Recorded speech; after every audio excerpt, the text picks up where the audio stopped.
नमः शिवाय। हर हर महादेव। एक बार की बात है, भगवान शिव और माता पार्वती कैलाश पर बैठकर हरिनाम संकीर्तन कर रहे थे।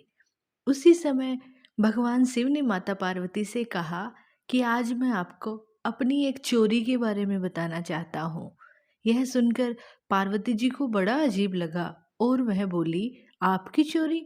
परंतु आपको चोरी करने की क्या आवश्यकता पड़ गई? यह सुनकर बाबा मुस्कुराए और बोले, हाँ, मेरी चोरी।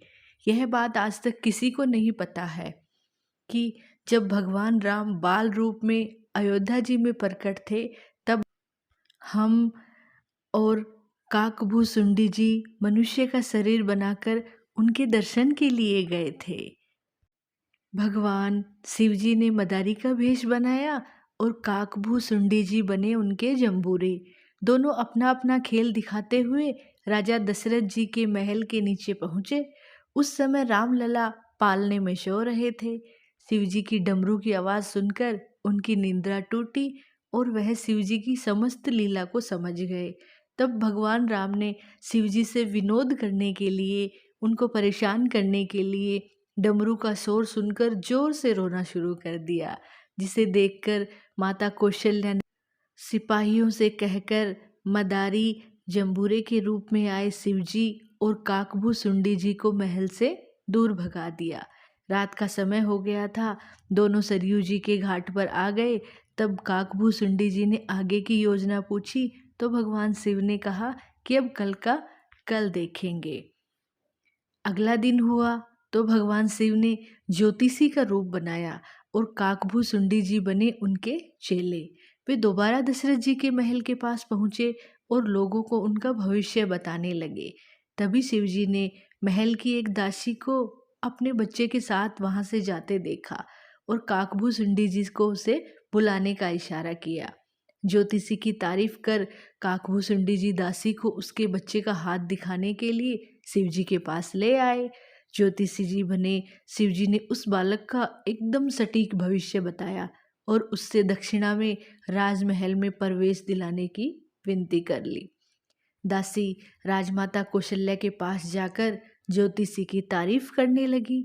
इतनी तारीफ सुन के माता के मन में भी अपने लाला राम का भविष्य पूछने की लालसा उत्पन्न हो गई।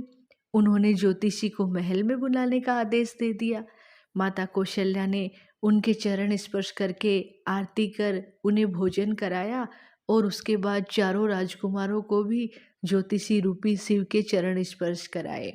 भगवान शिव राम जी का दर्शन पाते ही इतने प्रसन्न हुए कि उन्हें देखते ही समाधि में चले गए। यह देखकर माता कौशल्या चिंतित हो उठी। तब भगवान श्री राम ने अपनी लीला से समस्त स्थिति को संभाला।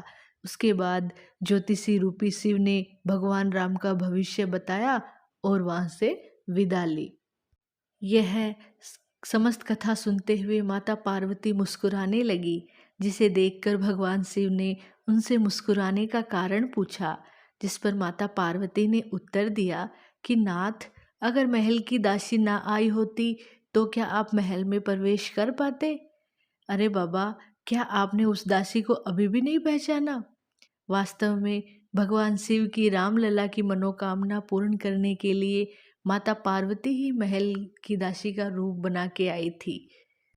तो इस तरह भगवान शिव ने भगवान श्री राम के रामलला के रूप में दर्शन करने के लिए कभी मदारी का भेष बनाया और कभी ज्योतिषी का भेष बनाया और इस तरह चोरी चुपके से भगवान राम के दर्शन के लिए गए। भगवान श्री राम की जय हो। हर हर महादेव।